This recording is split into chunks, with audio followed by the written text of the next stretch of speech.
Hello friends, स्वागत है आपका एक नई क्लास में। यह आपकी एविडेंस लॉ की क्लास है। एविडेंस लॉ की क्लास आपका जो है, हमने पिछली क्लास में आपको साक्ष्य के बारे में ही बताया था और आज भी हम साक्ष्य के बारे में ही बताएंगे।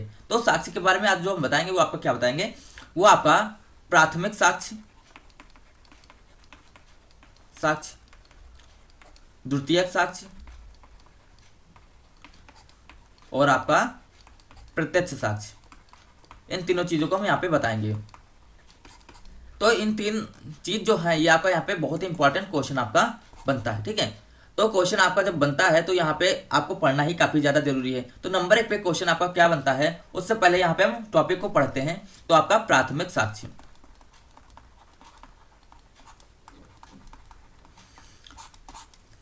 पहला पॉइंट आपका प्राथमिक साक्ष्य को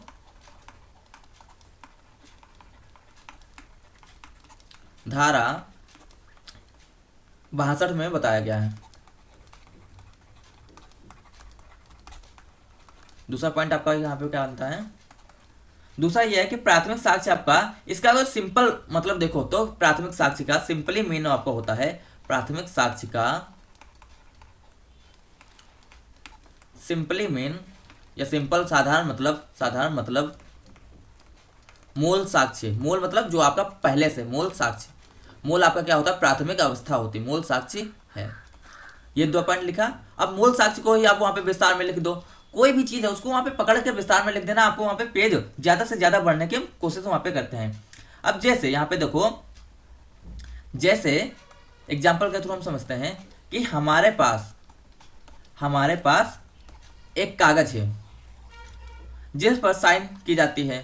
मान लो हमारे पास एक कागज है जिस पर हमने साइन किया, ठीक है, और साइन की जरूरत हो तो उस वह व्यक्ति जो है अपने पास उसको रख लेता है। मान लो एक ए ने क्या किया, इस पर साइन किया और इसको जरूरत थी तो इसने अपने पास रख लिया, ठीक है। फिर इसको लगता है कि ये हमारी चीज़ तो ठीक है लेकिन इसको हमको दूसरे को भी देना है, तो उसने क्या किया, इसको जिराक्स करवा दिया, फोटो स्टेट करवा दिया। फिर यहाँ पे जब एक दूसरी कॉपी यहाँ पे निकली तो उस पर भी इसने अपने सिग्नेचर कर दिया।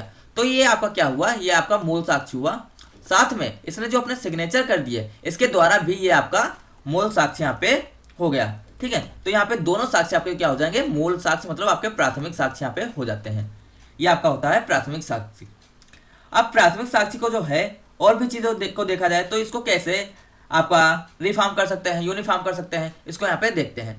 अब यूनिफॉर्म के लिए देखिए कि किसी भी चीज का रूपांतरण प्रक्रिया जो होती है, कन्वर्सन आपके जो होता है उसको यहाँ पे देखते हैं।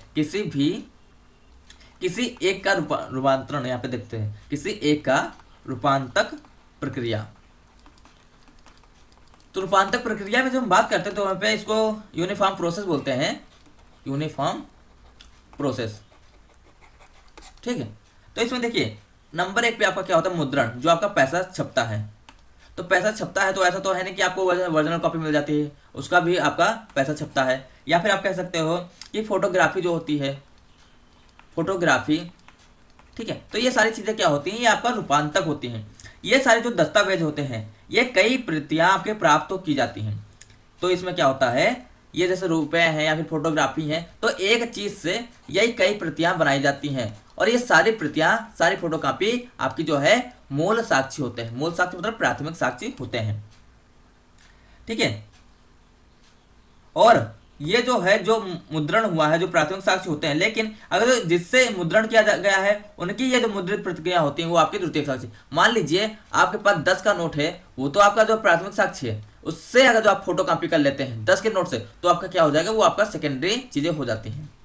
ठीक है, अब देखो मान लो एक आपकी पुस्तक है, एक पुस्तक है, उसको क्या किया गया, उसको सारी कॉपी वहां पे जो उसकी जो, मान लीजिए आपकी एक पुस्तक आई, जैसे मान लो आपका कॉन्स्टिट्यूशन आपकी पुस्तक है, आप लोग जानते हैं। इसकी जो इतनी सारी कापियां जो है, ठीक है, जो इसकी मूल कापी है वो तो आपकी कॉन्स्टिट्यूशन है, इससे जो कापी बनाई गई वो क्या है, वो भी आपकी मूल कापी है। ठीक है, इसकी जो है सारी प्रतियां आपकी मूल कापी, लेकिन इस मूल कापी से कोई भी चीज अगर जो वहां पे लिख कर, ठीक है, कोई भी चीज को वहां पे लिख कर नोट्स बनाए जाते हैं या फिर अदर चीजें बनाई जाती हैं, तो आपका क्या होता है, वो आपका द्वितीयक साक्ष्य होता है। ठीक है, वो आपका द्वितीयक साक्ष्य होता है। अब हम लोग बात करेंगे कि आपका द्वितीयक साक्ष्य क्या होता है। यहाँ पर हेडिंग डालिए द्वितीयक साक्ष्य। द्वितीयक साक्ष्य देखिए, धारा 63 में आपका द्वितीयक साक्ष्य को बताया, धारा 63 में द्वितीयक साक्ष्य को बताया गया है। ये सारी चीजें, प्रथम साक्ष्य, द्वितीयक साक्ष्य, ये सारी चीजें आपको यहाँ पे पीडीएफ में मिल जाएंगी। आपको वहाँ पे चाहिए तो आराम से ले सकते हो, वहाँ पे कोई भी आपका इशू नहीं आएगा। ठीक है, द्वितीयक साक्ष्य में बताया गया। और ये क्या होती है, ये जो आपके द्वितीयक साक्ष्य होते हैं, द्वितीयक साक्ष्य मूल साक्ष्य के प्रमाणिक साक्ष्य होते हैं, प्रमाणिक साक्ष्य होते हैं। अब देखो यहाँ पे जैसे आपके नाम, कोई भी अगर जो वहाँ पे जमीन है, देखो मान लो सिंपल सा एक एग्जांपल है, तो वहाँ पे क्या करते हो आप, एक इंतखाब होता है, तो उसमें क्या होता है, आपकी जो प्रॉपर्टी होती है उसका वहाँ पे ब्यौरा होता है, एक गाटा संख्या के अनुसार, गाटा संख्या वहाँ पे आपको होती है, उसके अनुसार वहाँ पे एक ब्यौरा होता है। तो ये सारी चीज़ें आपका यहाँ पे ऑनलाइन भूलेख पर उपलब्ध है। तो भूलेख पे वहाँ पे जब उपलब्ध है, तो आपको मान लो आपकी प्रॉपर्टी की जरूरत हुई कि आपको देखना कि कहाँ पे हमारी कितनी जो है एकड़, कितनी बिस्वा, कितनी जो है हेक्टेयर वहाँ पे जमीन है, तो भूल इंतखाब को निकलवाते हैं। इंतखाब जिससे यहाँ पे हम जो है साइबर की जो है दुकान से निकलवाते हैं, तो वहाँ पे या फिर अपने आप निकालते हैं, तो वहाँ पे वो एक अपना कॉपी देता है निकाल के, उसके बाद क्या करता है, उस पर एक मोहर लगा देता है। तो ये मोहर लग जाता है, ठीक है, तो मोहर आपका क्या हो जाता है, मोहर लग जाने के बाद वो इंतखाब जो निकला, उसके बाद आपका जो मोहर वहाँ पे लग जाता है, वो आपका क्या करता है, वो आपका द्वितीयक साक्ष्य के बारे में बताता है कि आपका यहाँ पे ये द्वितीयक साक्ष्य है। ठीक है, क्योंकि कोई भी चीज़ है तो वो आपका द्वितीयक साक्ष्य। ऐसे ही आप ऐसे एग्जाम्पल्स को समझ सकते हैं, जैसे कि इस धारा के अनुसार, जैसे कोई भी सार्वजनिक अधिकारी, कोई भी सार्वजनिक अधिकारी है, सार्वजनिक अधिकारी जिसके पास जो है दस्तावेज रखे जाते हैं, दस्तावेज अभिरक्षा में रखे जाते हैं। ठीक है, तो वहाँ पे आप अगर जो चाहते हैं तो वहाँ पे कोई भी दस्तावेज निकलवा लेते हैं, कोई भी दस्तावेज निकलवाते हो, और उसकी जो दस्तावेज की शुल्क होती है वहाँ पे, वो आप वहाँ पे जमा करते हो, शुल्क वहाँ पे जमा करते हो, उसके बाद वो आपको दस्तावेज दे देता है। तो वो दस्तावेज जो होता है वो आपका क्या होता है, वो आपका एक द्वितीयक साक्ष्य के रूप में होता है, क्योंकि मूल उसका साक्ष्य यहाँ पे वहाँ पे ऑलरेडी वहाँ पे सबमिट है, और दूसरा आपको वहाँ पे जो दस्तावेज देगा, जो व्यक्ति वहाँ पे अधिकारी होगा, वो आपका एक द्वितीयक साक्ष्य होता है। ठीक है, ऐसे यहाँ पे समझ सकते हो। अब यहाँ पे एक आपका पॉइंट ये भी बनता है कि भारतीय साक्ष्य अधिनियम की धारा 76 में सार्वजनिक दस्तावेजों की प्रतियां के बारे में बताया गया, सार्वजनिक दस्तावेजों की प्रतियों के बारे में बताया गया है,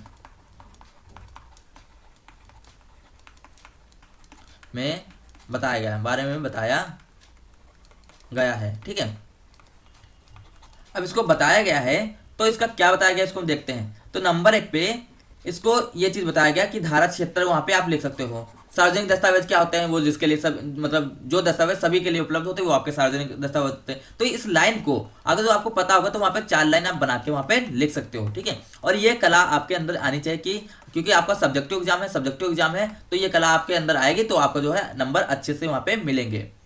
हम हर वीडियो में हर एक चीज को यही बताते हैं कि उसको आपको लिखना आना चाहिए। हम बताते हैं कि ये लाइन है, लेकिन उसको 4 लाइन में जो है लिखना है, तो वो चीजें आपको वहाँ पे क्या वहाँ पे लिखना है ये भी वहाँ पे समझना आवश्यक होता है। आप जो है LLB कर रहे हैं और काफी ज्यादा ये जो है जी BA की तरह आपका एग्जाम नहीं होता है। ठीक है, तो यहाँ पे नंबर आपको बहुत ही कम जो वहाँ पे एग्जामिनर देता है, तो उसको अगर जो खींच के आप जो उसको बढ़ा चढ़ा कर लिखोगे, चीज़ों को जो विस्तृत रूप में लिखोगे सही फॉर्मेट में, सही फॉर्मेट मतलब वहाँ पे सही आपको लिखना है, क्वेश्चन का आंसर आपको गलत नहीं लिखना है।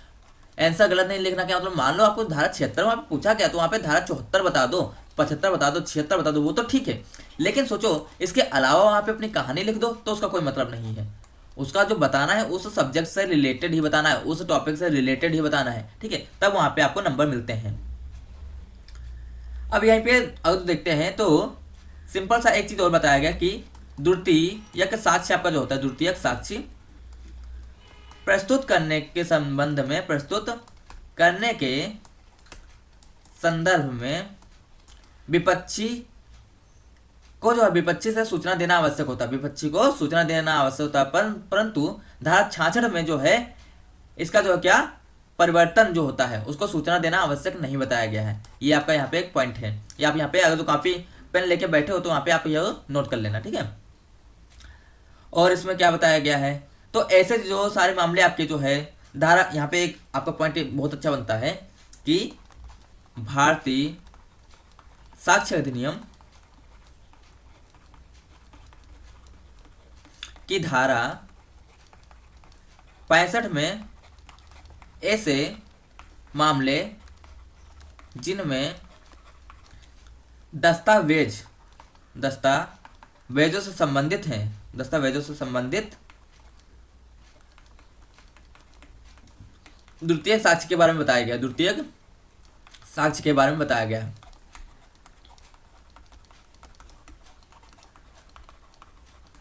अब यहाँ पे देखते हैं द्वितीयक साक्ष्य के बारे में बताया गया। तो द्वितीयक साक्ष्य हमारे बनते ही क्यों हैं, इसको देखते हैं। क्या होता है, जब मूल कॉपी जो है खो जाए, जब मूल कॉपी खो जाए या नष्ट हो जाए, ठीक है, फिर या फिर जब मूल कॉपी आसानी से ना मिले, जब मूल कॉपी आसानी से ना मिले,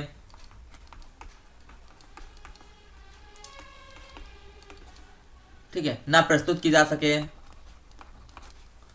ठीक है। और तीसरा पॉइंट यहाँ पे ऐसी प्रकृति हो उस साक्ष्य की, ऐसी प्रकृति हो उस साक्ष्य की जो आसानी से चलने योग्य ना हो, जो आसानी से चलने योग्य ना हो, चलने योग्य ना हो, ठीक है, ये चीजें। तो ये सारी चीजें, फिर जब ये चीजें होती हैं तो वहां पे हम द्वितीयक साक्ष्य वहां पे पेश करते हैं। ये आपका हो गया द्वितीयक साक्ष्य, ठीक है। अब हम लोग बात करते हैं आपका प्रत्यक्ष साक्ष्य की, प्रत्यक्ष साक्ष्य। तो प्रत्यक्ष साक्ष्य को आपको धारा 60 में बताया गया है, धारा 60 में इसको बताया गया है, किसको, प्रत्यक्ष साक्ष्य को। धारा 60 में मौखिक साक्षी आपका जो होता है वो प्रत्यक्ष साक्षी होना चाहिए, इसे बताया गया है। मौखिक साक्षी जो होता है उसको प्रत्यक्ष साक्षी होना चाहिए, इसको धारा 60 में बताया गया है। मौखिक साक्षी को प्रत्यक्ष साक्ष्य होना चाहिए,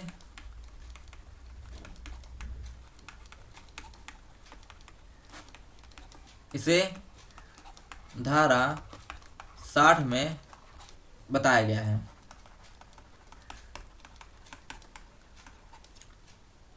ठीक है। अब यहां पे क्या लिख सकते हो, देखो इसका सिंपल मतलब क्या होता है, सिंपल मतलब जिसे हम